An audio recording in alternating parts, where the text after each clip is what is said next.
I have the honor of saying a few words about Rabbi Spitz. So first I'm going to present a memory. We had a lot of special times when our children were young, and they played together constantly. But specifically, Shabbat mornings, we would come to services as a family. There would often be a Tat Shabbat or a junior congregation. Then the kids would come in the sanctuary maybe, and then Shabbat, the Kiddush luncheon.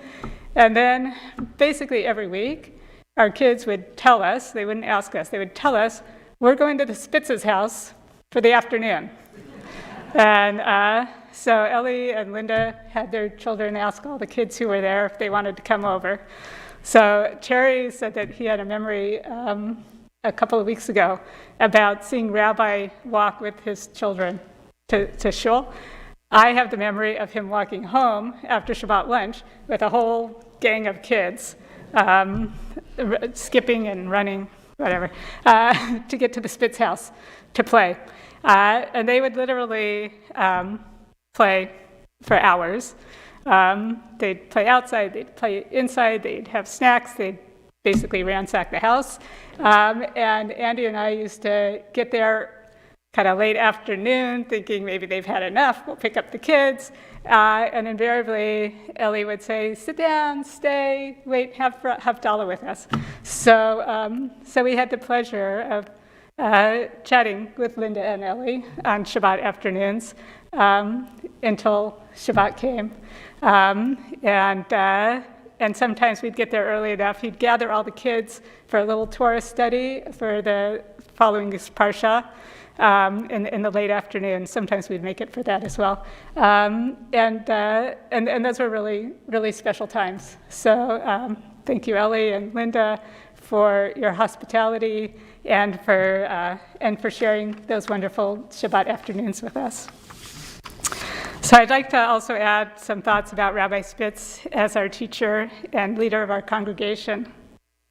This morning we began reading the book of Devarim, where Moses recounts his term of leadership. And his greatest accomplishment is really teaching the Israelites how to live moral and ethical lives in accordance with God's instructions.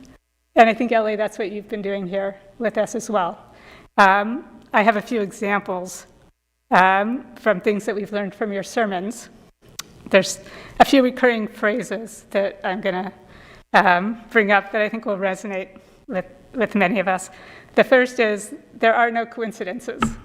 From this, we've learned to view life's mysteries are not just random events, but to consider the idea of God playing a role in our lives and being not looking at things as coincidences, but seeing a purpose. The second phrase is, and more, which has challenged us to look at issues from multiple viewpoints and to grapple with the complexities in life. And of course, you always end your sermons with Ribono Shel Olam, Master of the Universe, showing us that speaking directly to God is natural, and that asking God for favor and blessings is a part of our tradition. So I was putting together a blessing for you, and I found that it was very difficult. So I decided to use some words from Micha. And my blessing is that you continue to do justice, to love goodness, and to walk humbly with God.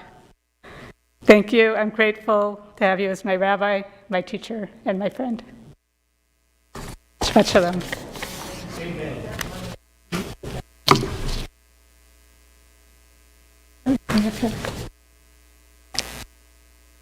And I give you a hug and a few words. It is not only for me a memory of our Orange County raising children together, but the sweetness of doing it in Israel when you and Andy took the children on sabbatical, that also coincided with our time in Israel. And children are about the same age, and it's been a joy to share now over 30 years together of moving through life as families and as friends. On the congregational side, you were the most difficult person to convince to become president.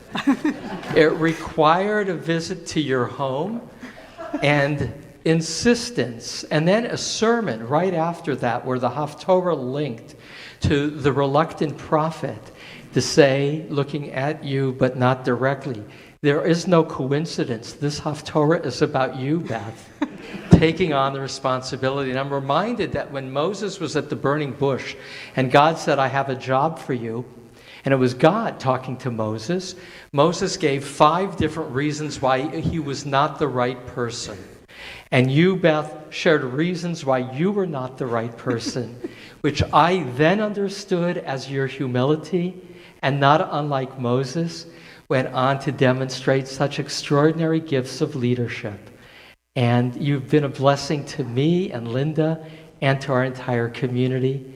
Gratitude to you and the first man, to Andy, for his support in you being our president. You have meant a lot to us personally, familiarly, and communally. Thank you. Thank you, Rabbi.